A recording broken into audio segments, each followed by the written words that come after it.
मुसैतिर, ऐ रसूल आप इनको सिर्फ वाज़ो नसीहत करें, आपको इसीलिए भेजा गया है। नबी पाक सल्लल्लाहु तआला अलैहि वसल्लम को रब तबारक व तआला ने यह फरमाया, फबिमा रहमतिन मिनल्लाहि लिंत लहुम वलो कुंत फज़्ज़न गलीज़ल क़ल्बि लनफ़ज़्ज़ू मिन हौलिक।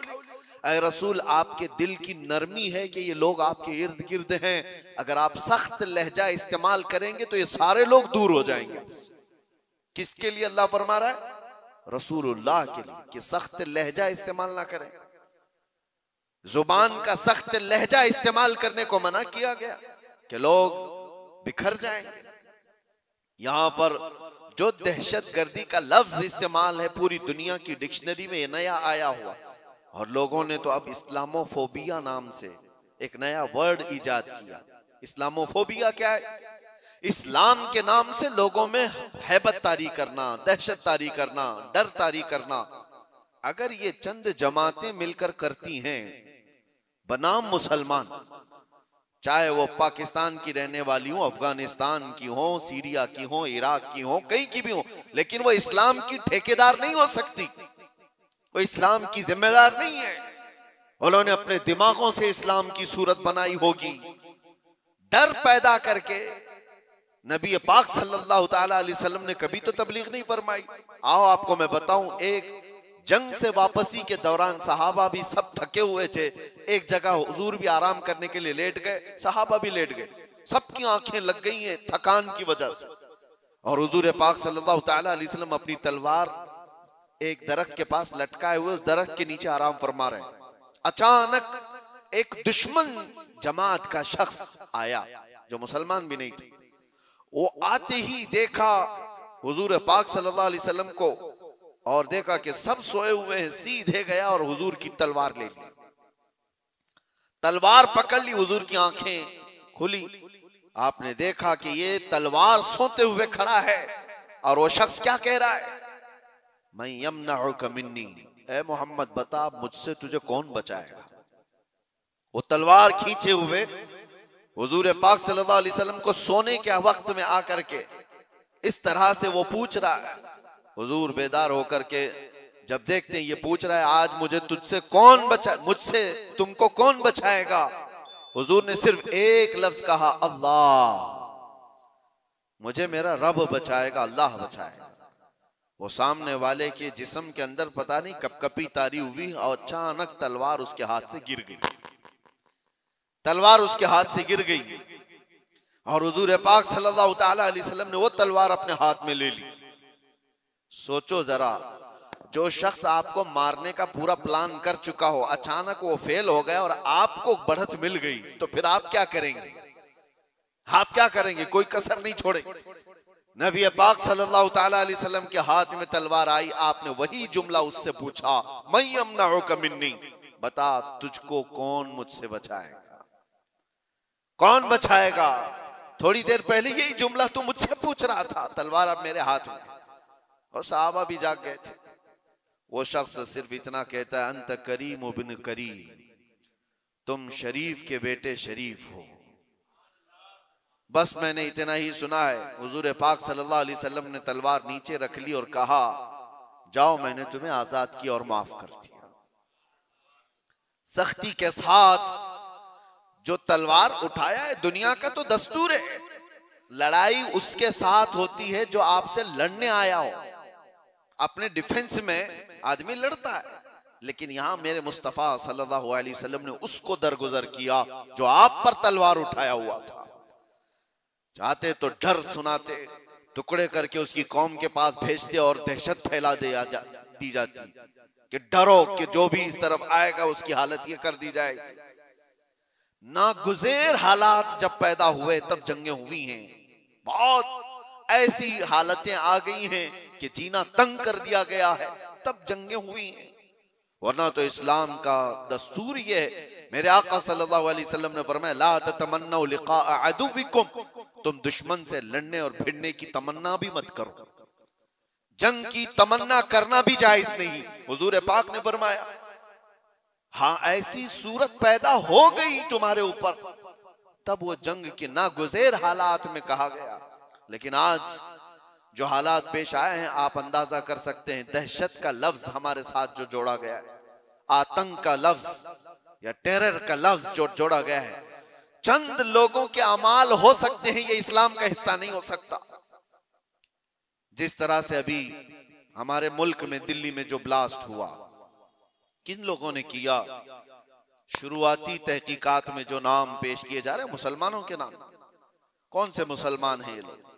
क्या चाहते थे और इससे हासिल किसका फायदा हुआ?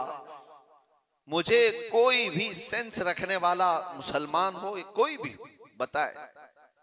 ये बात इसलिए मैं अर्ज कर रहा हूं कि आज बहुत सारे नौजवान जज्बाती हो गए और कुछ लोगों की वजह से, यानी कुफार और मुशरिकीन की तकालीफ की वजह से वो सोचते हैं ऐसे कदम उठा लेना चाहिए।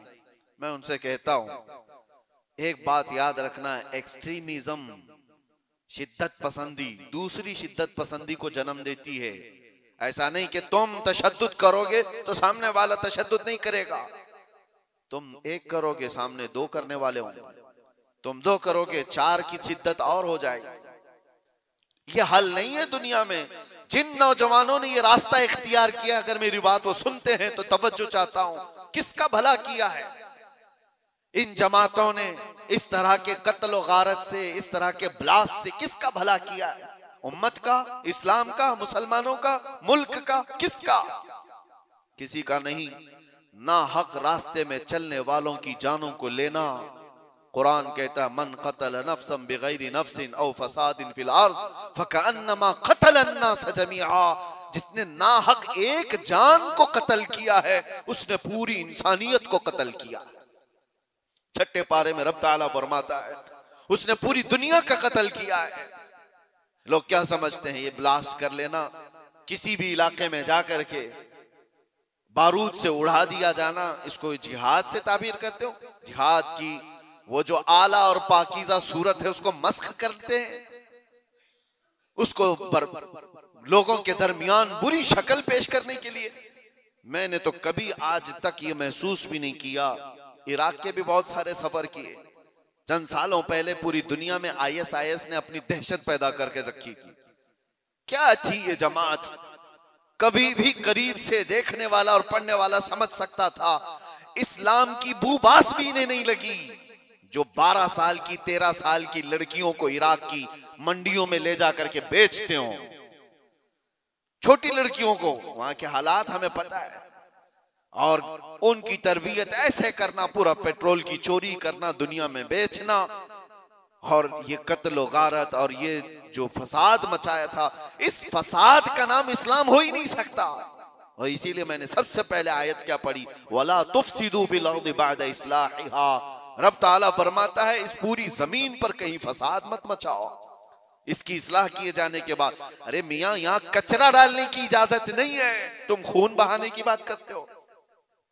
हाँ, मोहम्मद अरबी सल्लल्लाहु तआला अलैहि वसल्लम का वफादार जो होगा, अरे शेर तो मैदानों में लड़े जाते हैं, मुकाबला होगा तो मैदानों में मुकाबला होता है। यूं नहीं होता कि नाहक कोई भी रास्ता चलने वाले की जान ले ली जाए और उसको कहा जाए कि ये जिहाद है, ये जंग है, ये बदला है, ये इंतकाम है। हरगिज नहीं। मैं सख्त मजम्मत करता हूं ऐसे तमाम गतिविधियों का। कोई भी नौजवान इस तरह की हरकतों में मुलव्विस होता है तो जानते हैं इसका नुकसान कितना लंबा होता है, कितना लंबा नुकसान होता है। उन जालिमों ने जो कुछ भी किया, चंद महीनों पहले कश्मीर में जो हुआ था, पहलगाम में चुन चुन करके जिन लोगों को मार दिया गया था, वो जो सैरो सियाहत के लिए गए थे वो किसके दुश्मन थे? किसके दुश्मन थे? जिनको उन्होंने पकड़ पकड़ करके नाम पूछ करके मारा, वो किसके दुश्मन थे? क्या इस्लाम के दुश्मन थे, मुसलमानों के दुश्मन थे, या तुम्हारे कुरान हदीस किसी की दुश्मनी की थी जिनको पकड़ के मारा गया? क्या इस्लाम में इस बात की इजाजत है कि कहीं पर भी कोई घूमने आए और उसको मार दिया जाए? उन जालिम कुत्तों ने जिन लोगों को मारा, उसके बाद जो दहशत फैलाने की कोशिश की, उसका असर क्या होता है दुनिया में और दूसरी जगहों पर? गैर मुस्लिमों के पास यही मैसेज जाता है कि ये इस तरह तन्हा पाकर कहीं पे भी कत्ल कर सकते हैं। पूरे मुसलमानों को उन्होंने खतरे में डाला। आज जो हुआ इसका भी असर वही होगा जो 9/11 के बाद हुआ था। आपको पता है 2001 में अमेरिका के अंदर जो बिल्डिंगें गिरा दी गई थी जिसमें 3000 लोग करीब मारे गए थे, वर्ल्ड ट्रेड सेंटर पर जो हमले हुए थे, उसकी तहकीकात हुई।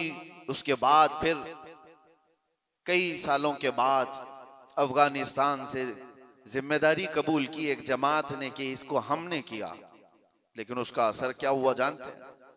तकरीबन 11-12 साल तक उस शहर में ऐसे हालात हो गए थे कि मुसलमानों का जीना तंग हो गया। कोई देखना नहीं चाहता था किया किसने, लेकिन कसूर भर कौन रहा। इसलिए मेरे अजीजों, कोई एक नौजवान अगर ऐसी हरकत करता है, अभी जैसे तहकीकात में ये बात आती है कि ये डॉक्टर पेशे से ताल्लुक रखने वाले लोग थे, शुरुआती तहकीकात ये बता रही है कितना अजीम पेशा था जिसको इख्तियार किया गया। ये बातें मैं इसलिए कह रहा हूं कि बहुत सारी जगहों पर हो सकता है कि पॉलिटिकल बनाया गया हुआ कई जगहों पर होता है, लेकिन मैं ये जानता हूं ये चीजें जो ये हरकतें हुई हैं, रियल कुछ लोग इसमें मुलव्विस होते हैं, क्योंकि जेलों में मैंने देखा है पुलिस ATS सबको यूं ही उठा करके नहीं भर देती, इनके हालात होते हैं, हमने खुद देखा है, इनसे बात भी किया है। एक बात